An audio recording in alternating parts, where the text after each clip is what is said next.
This episode is brought to you by MedBridge Education. Log into medbridgeeducation.com/TN Therapy Outsource. Use the promo code Dr. Mike or alternative to get $200 discount or over 40% off. Gain access to 1,000 plus online courses, compliance training, certification preps, program, and so much more. So again, thank you very much. Enjoy the show.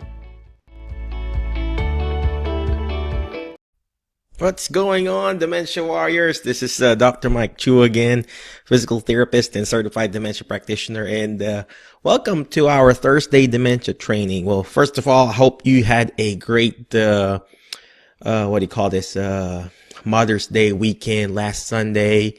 Happy Mother's Day to everyone. But me and my family, me and my wife, we went out and ate at local restaurant here, hibachi restaurant, where they cook right in front of you. It's really good, really good. Well, anyway, today is like what I said, our Thursday dementia training, and we're going to be talking about depression. So let me go ahead. So depression is, 40% of dementia patients, they experience depression. Dementia and depression almost goes hand in hand. So I don't know if you heard the Kubler-Ross stages of grief, the denial, the anger, the bargaining, the depression, and acceptance. Some patients, they go through that Kubler-Ross stages of grief, and sometimes those patients, our dementia patients, they get stuck on that depression stage. So you got to be aware of it. So with depression, with dementia, you can't treat. There's no actual treatment or cure for dementia, but there is a treatment for depression. In that way, we can at least rule out depression and just handle dementia itself. So again, depression is very common among people with Alzheimer's, especially during the early and middle stages. So treatment is available. Like what I said, treatment is available and can make a significant difference in quality of life. Why early and middle stages? Because like what I said, that Kubler-Ross, the first two stages there is the denial stage. They will deny that they can still do this and they can still do that, attempt to do what they used to do before, when in fact they can't do it anymore. And then the next stage will be the anger stage, where they're going to be angry with every single thing that you can't do it right. You can't do right, as a caregiver. They're just going to get mad at every single thing. And then they're going to be on that bargaining stage. They'll bargain with you, family member, priest or god or any higher being. And then on the next stage, fourth and fifth is what you call the depression stage. And sometimes the patient gets stuck in that stage. So especially on that early and middle stages. Okay. So here are some symptoms of depression. So you really need to identify it first. So, the apathy, there's no feeling, loss of interest in activities and hobbies. They don't want to do anything. And they have this social withdrawal. They isolate themselves, they have trouble concentrating, and obviously they have, impaired thinking, and it looks like dementia, but actually it's depression.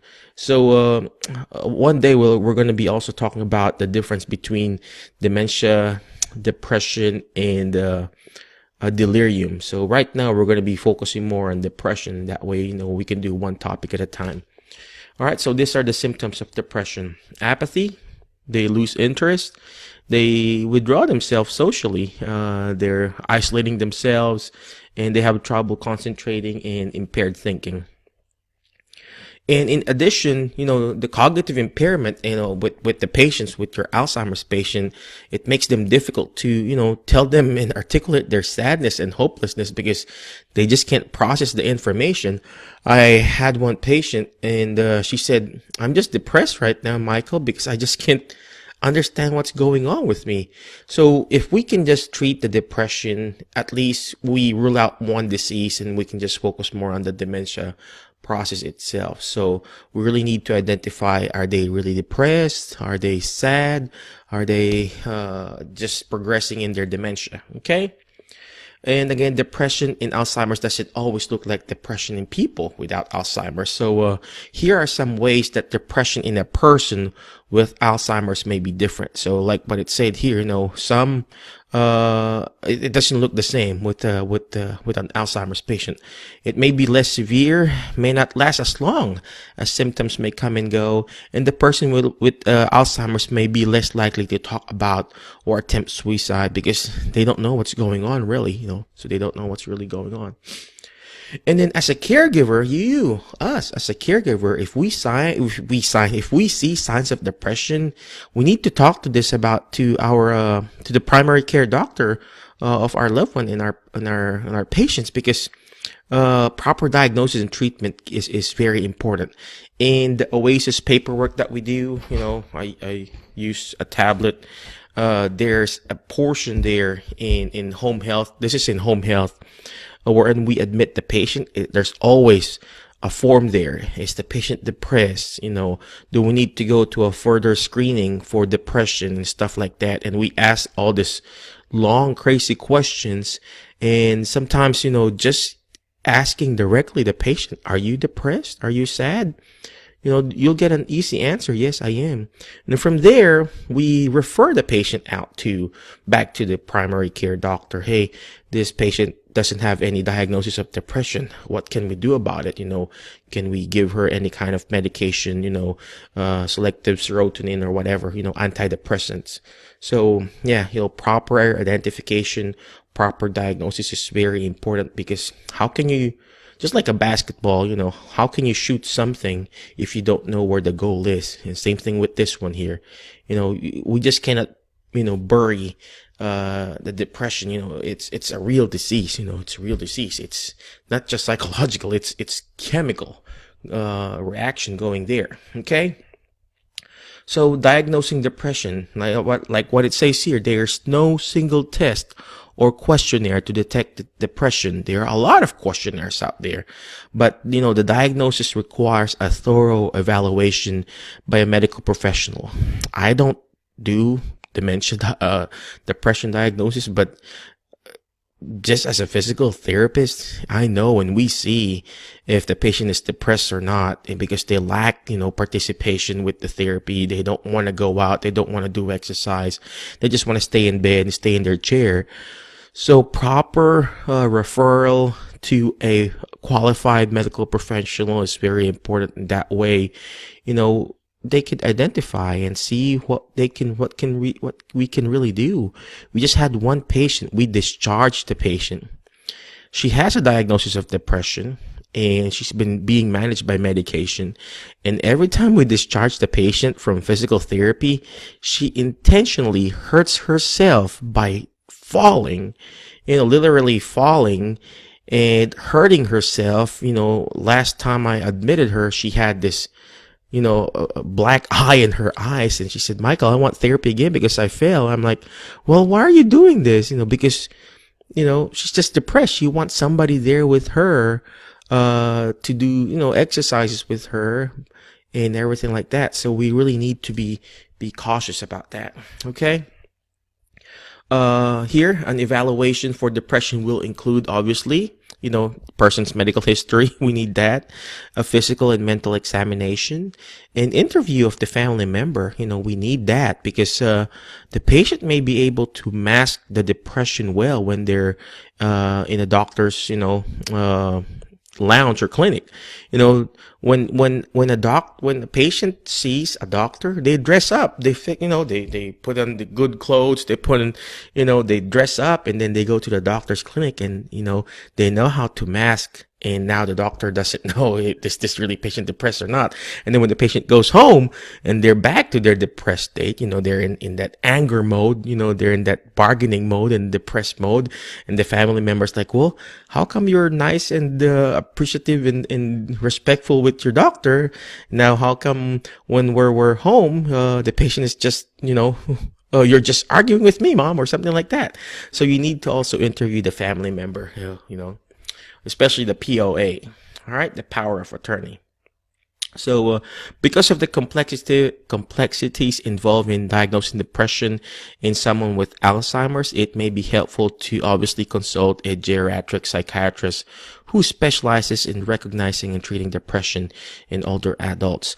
In the nursing home that I go to here in Van Air, not in Van Air, it's connected to Van Air. It's called Unity Martin. They have this really good geriatric psychiatrist, and I read his notes, and it's just amazing how he diagnosed and how he writes down his notes and treats his patients. So it's very important that you refer it to a proper practitioner, proper physician, proper therapist. Just like in our field in physical therapy, some therapists are really good with orthopedic. I'm not really good at that. I'm good with, quote unquote, dementia. That's my specialty. Some patients are really, some therapists are really good when it comes to pain management. Some don't. Some physical therapists, they're really good in sports therapy. I'm not. And same thing with a psychiatrist, physician, nurse practitioner. You need to go to a good geriatric practitioner, a gerontologist, a primary care physician that will understand Alzheimer's or dementia. Okay. So here, how do you diagnose again depression? If 2 or more of the following symptoms for 2 weeks or longer. So if you got two of these symptoms and it lasts 2 more weeks, 2 weeks or longer, you probably need to have a good screening or evaluation for depression. So first is social isolation or withdrawal. Second is disruption in appetite that is not related to any medical condition. Sometimes, they're just, they just have an upset stomach, so they don't want to eat. But if this is the case, that it's not related to medical condition, they're not eating or binge eating or whatever. Disruption in sleep. The patient I was talking to you about, that she intentionally just wants to fall and hurt herself. She says she sleeps from 8 in the evening up until 1 in the afternoon, and she doesn't want any visits before 12 in the afternoon. I'm like, well, I thought you wanted physical therapy. No, I want physical therapy, but I want it in the afternoon. So, so she just wants to sleep. So, and then agitation. She's very, patients are just agitated and in that anger stage, and they have this slowed behavior. It's called bradykinesia. They're just slow. They move slow. They think slow, and they just don't want to do anything. Next is irritability. They're just irritated all the time. I think that's me, right? Fatigue or loss of energy. There's no energy because they're not exercising. Feeling of worthlessness or hopelessness or inappropriate or excessive guilt in life. They just feel guilty of what's going on in life. And then, thoughts of suicide, death, and, attempted suicide. So if you yourself as a caregiver, if you got 2 of this and it's lasting 2 more weeks, you have to have yourself checked too. It's very important. And same thing with your patients. If you see this, you have to have a good thorough evaluation. Okay. So again, recap: withdrawal or social isolation, not eating well, not sleeping well, you're agitated, you're irritable, you don't have enough energy, you're hopeless, and you feel like you just want to die. I remember, my mom had this, she was depressed, but she wasn't treated, she would be isolated. She would just withdraw herself and just be at home, and she's agitated easily, and she doesn't have any energy, and she always said, "Oh, I just want to die." And I never realized that she had depression, and I think I remember they gave her some sort of antidepressant, but it just got worse. But she died of stroke, so she died of dementia, but she died of stroke or heart attack. So okay. Again, how do you treat depression? So most common treatment for depression in Alzheimer's involves a combination of, listen to this, medicine, counseling, and gradual connection to activities that people that bring happiness. You just cannot tell that person, hey, cheer up, hey, snap out of it, try harder. That doesn't work. It needs to be a combination of medicine, counseling or coaching and gradual improvement of activities, because that's the only way. You need to have, a chemical reaction, a verbal coaching or counseling, and actual, physical exercise and movement. That's the only way you can treat depression. Okay. If you just give medicine and there's no coaching and counseling and exercise and activities, it's not going to do good. If there's no medicine and you're doing counseling and coaching and then you're doing exercise, it's not going to do good. So all three of them needs to be there. That's like a three-legged stool. Those three needs to stand. Without one, it will fall. It may work for a while, but it's not going to stand up pretty well. So depressed people with or without Alzheimer's are rarely able to make themselves better. They can't. It's difficult because it's a disease. It's a chemical imbalance in your brain. Your chemical, your psychological, and your physical body is not really in sync. So you really need to have that three component. Okay. So here are some non-drug approaches that you can do. Find support groups. Find support groups that can help out, bring out the best in that patient. Early stage group for people with Alzheimer's who are aware of their diagnosis and prefer to take the active role in seeking help. Counseling is very important. Coaching is very important. In that way, that could bring out the best in them. Next is a regular, predictable daily routine, like exercise. Exercising in the morning to release those endorphin, to release those natural antidepressants in your body when you're exercising and moving. Because when you're exercising and moving, like what I said, you're releasing those certain hormones that will make you happy, like happy hormones, like the serotonin, the dopamine receptors, and that will improve your function in brain activity. And then next, make a list of activities, people, or places that the person enjoy. Obviously you find something that what the person enjoys. If they enjoy walking, let them walk. If they enjoy, beautiful flowers, let them enjoy. If they enjoy shopping, let them shop. So, all right, provided that they have money, okay? Because if they lose money, they're going to be depressed again, right? So, again, here are some more tips. You help you help the person exercise regularly. You want it in the morning. Why in the morning? Because, your energy is better in the morning than in the afternoon. So you have what you call the sundowning or sundowners, when in the afternoon they lose their energy already. So, and again, acknowledge the person's frustration or sadness or depression while continuing to express that there's hope and that they will feel better soon. Every time I leave a patient's house, I would say, is there anything else I can do for you? And then at the end, I will tell them, hey, you're going to be okay. Whether the patient has cancer or stroke or dementia or whatever, I always tell them that you're going to be okay. You know why? Because they're going to be okay right now. I left them with a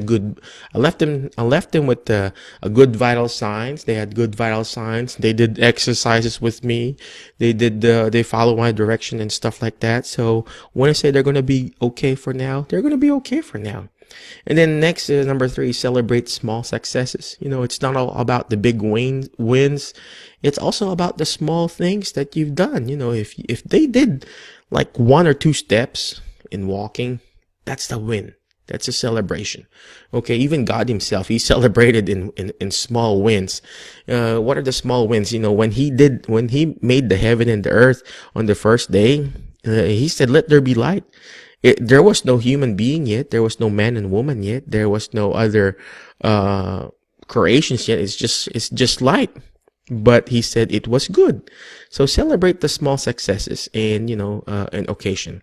And then find ways that the person can contribute to the family life, and be sure to recognize his or her contribution. And this is what's going on now. When a patient has dementia or Alzheimer's, we don't include the family member about the decision making. And sometimes we forget that. And I had to learn the hard way, especially in my family life. There was a time that I just did all the decision making for the family, and I just realized, hey, I still need to to ask permission from my parents, from my loved ones, from my mother, from my father, about whether it's a small or big decision. Give them the ways for them to participate. Simple stuff like, what do you want to eat today? What do you want to wear today? Where do you want to go today? Stuff like that. And where do you want to eat out? Of course, it just really depends on the stages, but if let them decide and contribute to the simple stuff, because they still have the feeling to be needed in life. Okay? Again, provide reassurance to the person that is loved, they're respected and appreciated, and as a part of the family, and not just what they can do now. So, all right, and then nurture the person with and offer favorite foods or soothing or inspirational activities, and also reassure the person that he or she will not be abandoned. And I guess this is one of the most depressing part, having dementia and Alzheimer's, and the reason why they get depressed, because they feel like they've been left out in the nursing home, left out in the assisted living, and nobody's caring for them, nobody's visiting for them. So assure them, that they will not be abandoned, that there are still people who love them and care for them, so. And again, here are the medications to treat depression for Alzheimer's. They call it selective serotonin reuptake inhibitors, so SSRI. You remember I mentioned serotonin. When you exercise, you're releasing a certain hormone in your body called your serotonin and dopamine. Serotonin is a hormone in your body, like what I said, that it gives you a feeling of highness, a feeling of improvement. That's where the Seroquel medication comes from. Seroquel, serotonin. If you notice that's how the pharmaceutical company named it. With regards to the dopamine that comes out in your brain, those are also called receptors. When you're actually watching TV or watching a movie or scrolling on your phone, you're getting like a dopamine release there. And where when a person who is addicted to drugs and they say, "Hey man, that's dope," that's because they feel high. So same thing with you. You have a natural hormone that can make you feel high called dopamine. So you got the serotonin reuptake inhibitors. It helps improve, decrease depression, and it's called antidepressant. So, all right. So again, these are our resources. It came from alz.org on how to treat and take care of dementia. Again, thank you very much for watching our Thursday Dementia training. Appreciate you. Again, if you have any question, shoot us a message. We appreciate you. Again, God bless you. Have a great day. Always remember, movement matters to your brain matter. Okay? So again, remember the word FAST. F-A-S-T. F is Facebook. Like and subscribe on our Facebook page. Come and join us in our ALZ Prime training and education. It's free for the first month, and then I think it's just $4.99 for the next few months. And that way you can be the best that we can be. There are a lot of people there that will support us, support you, and we still give out this free Alzheimer's pin for you and for your loved ones. And there's also this card that we give out, urgent medical notice. So again, that's the letter F, Facebook, like and subscribe our page. And next letter A is act. Make sure you act on it. Take action on it. All this stuff that we're teaching you, it's not going to do us good if you don't take action on it. And letter S, share this page, share this training, share this Thursday Dementia training, and to other pages, other friends, other groups, and that way you can bring out the best in other people too. And last but not the least, letter T is teach it. You got to learn how to teach this. I won't be able to be called, dementia expert if I don't teach this. So, because when you hear it, you forget. When you see it, you remember. But when you actually teach it, you understand it more. And that's why we call it misunderstanding dementia. So again, God bless you. Be awesome. Be great. Always remember, movement matters to your brain matters. So keep moving, keep learning. God bless you and have a great day. Bye-bye.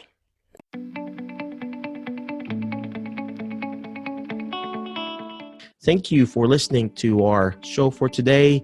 Again, if you need education, you need CEU courses, log into medbridgeeducation.com/TN Therapy Outsource. Use the promo code Dr. Mike or alternative. Again, thank you very much for watching our show. God bless you, and always remember, movement matters to your brain matter. God bless you and have a great day. Bye-bye.